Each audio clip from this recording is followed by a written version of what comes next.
You will never rise to the challenge. You will fall to the level of your training. Is this quote true? Well, today we will find out.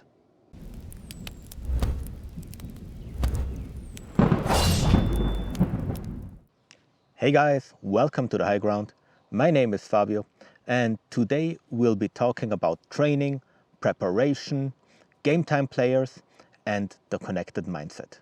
This is the first video of a full recurring series I'd like to do on mindset. Until now, we looked a lot into actual physical skills like land nav, climbing, anything that is ropecraft, and I'd like to take the preparedness and having the high ground to another level, and this is the level of mindset and anything that goes along with it. To set this in advance, this video is not about climbing or tactical mindset or even emergency situations. Mindset is an universal thing and it applies to all of this stuff. So for whichever reason you're here, I'm pretty sure that you will find an application for the topic we're discussing today. Who am I to talk about mindset? I did a lot of things in my life. As most people in my home country, I was in the military. Afterwards, I studied law and worked with law enforcement on a district attorney level. Then I went to a private company with which I still am. I'm also working as a firefighter, and as a side job, I'm more or less training to become a certified UIHEM mountain guide.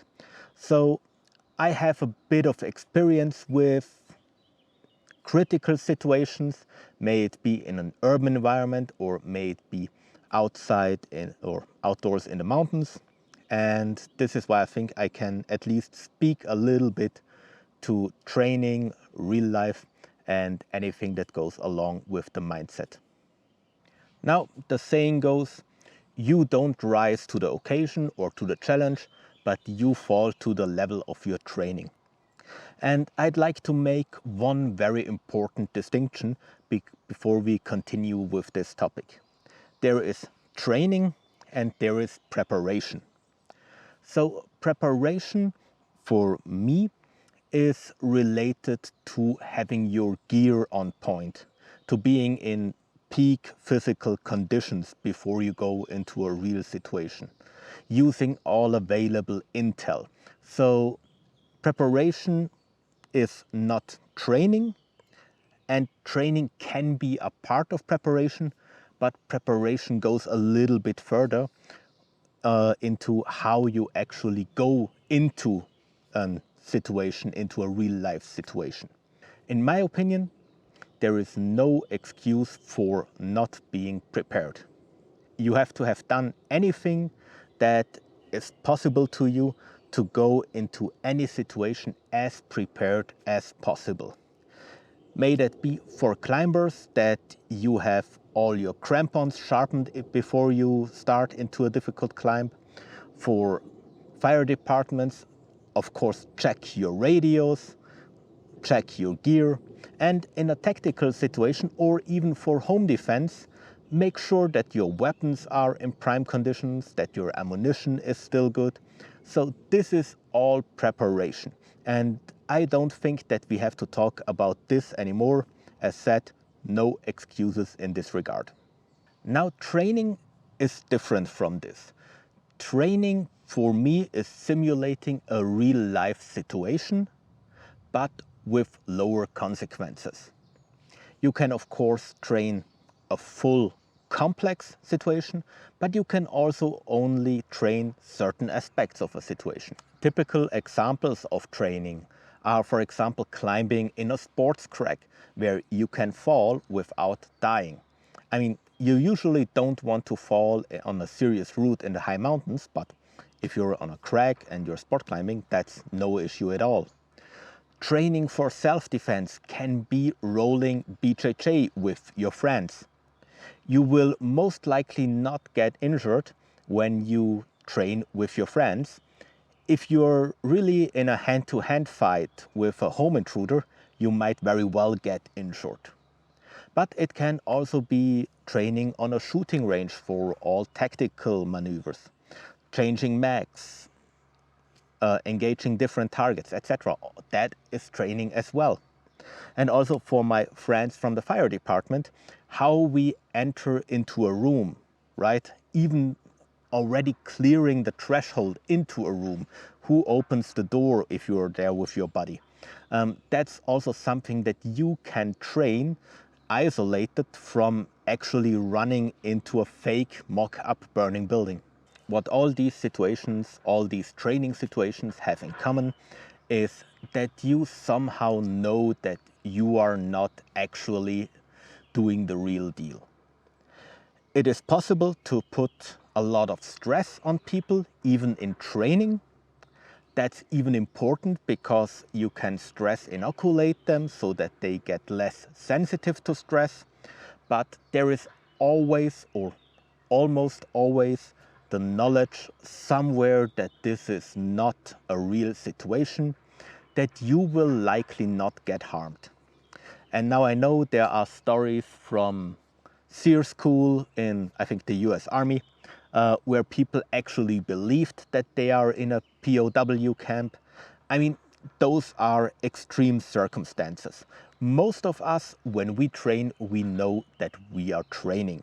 And from my experience, regardless with which agency, institution, fire department, even when I was 2 weeks ago in a big park where they simulate actual burning buildings, it's hot, there is fire, but you know that there is an emergency switch somewhere that cleans the smoke and extinguishes the fire within seconds. So this knowledge is there.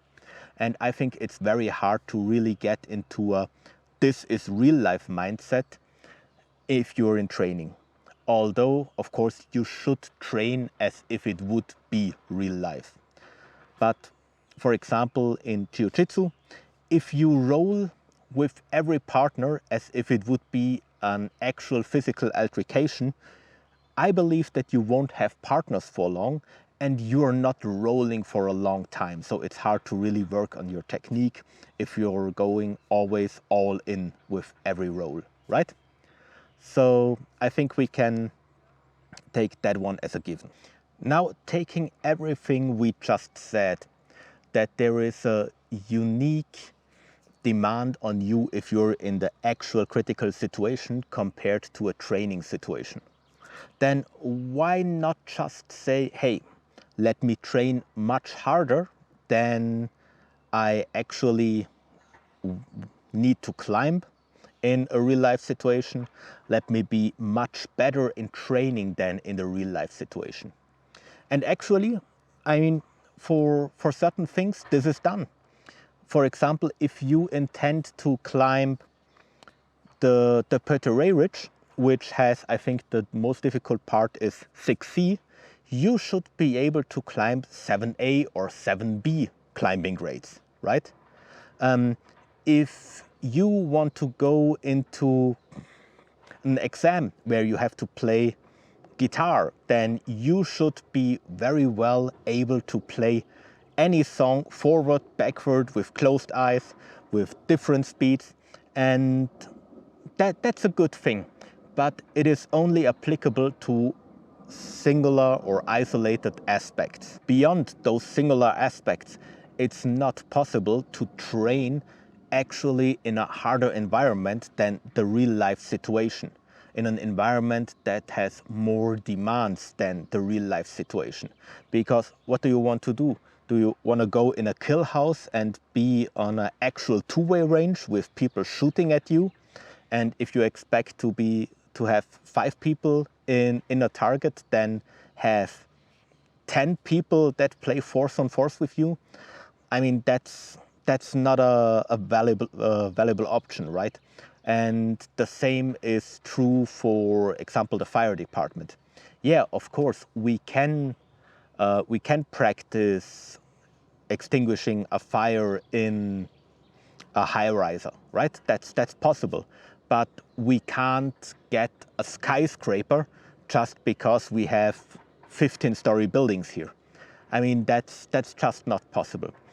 So in that regard, yes, you can train harder than you actually, or you can train to a higher level than you actually have to have in the real life situation, but not as a overall situation, but only related to certain aspects. The question remains, all that considered, can you rise beyond what you trained for? And I would say it depends, as always. So if you're overwhelmed by the situation, right? If you're in a sympathetic nervous response, fight, flight, or freeze, right? Then you might have a hard time finding solutions that go beyond what you trained, beyond the techniques and procedures that you actually trained.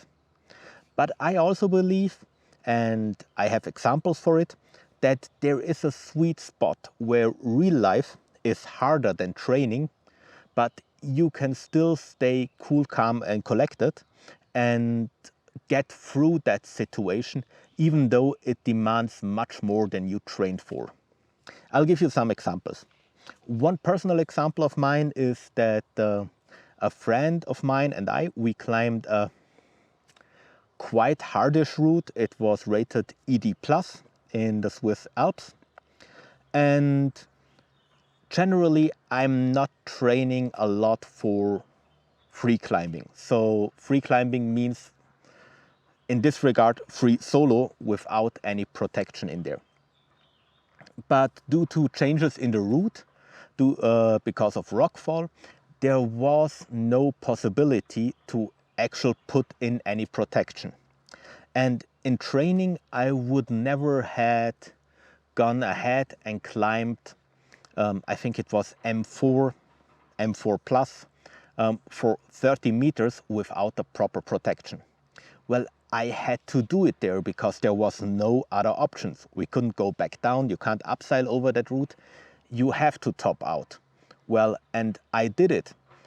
And to be honest, if I'm training, if I'm in the crag and I stand 5 or 6 meters above the last bolt where my next quick draw is, well, then I start to get scared. But in the situation on that climb, I knew that there was more or less no place to be scared. I just focused on the task at hand, and it was a really good feeling because I was so focused and it felt so good and so natural. And I climbed really hard, harder than I would have ever climbed in training. Another example that is, of course, a little bit more serious than just my climbing is look at any Medal of Honor recipient. I mean, they clearly went above and beyond what they trained for, right? They did that, of course, in terms of personal valor, but they also did that in terms of skill. If you read some of those citations, how many enemies they shot or against how many enemies they ran, that's something you generally don't do in training. So those are people that went beyond what they were trained for in an amount that is unimaginable to us, right? Another personal example for me is the comparison if you are in training or if you are in a building that is actually on fire. I mean, if you're in training, then yes, you try to take it serious, but if there is a hose and it is filled with water, it's heavy and you have to drag that hose. And if your buddy is not doing a good job and helping you with dragging the hose, you really feel that. If you are in an actual burning building, you're dragging that hose along and you almost don't feel the weight. Of course, you will get tired faster or quicker, but it's also something, yeah, you can drag that hose up there and extinguish the fire and get people out. So this is something you don't train, or you train in a different way. But if it is actually necessary in an emergency situation, then you're able to do it. And my last example would also be a very famous climber, Hermann Buhl. He was the first ascensionist of Nanga Parbat. And I mean, it's a whole story that you should really look up.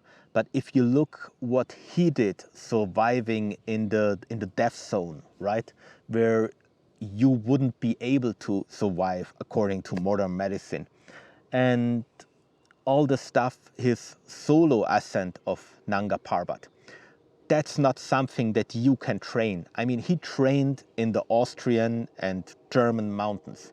He was clearly not training on Everest to do the Nanga Parbat. So this is also an example of somebody who just went way beyond what he actually trained for. Did he train harder in certain aspects? Sure he did.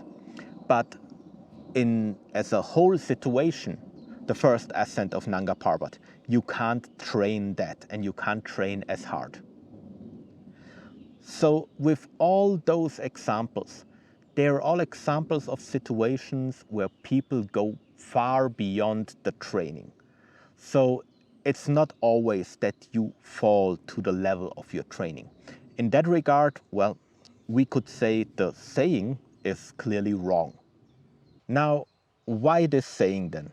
Well, I think if we look at it, it clearly emphasizes the importance of training and preparation. And this is a good thing. You should, as I already said, train as hard as you can. You should be prepared as well as you can.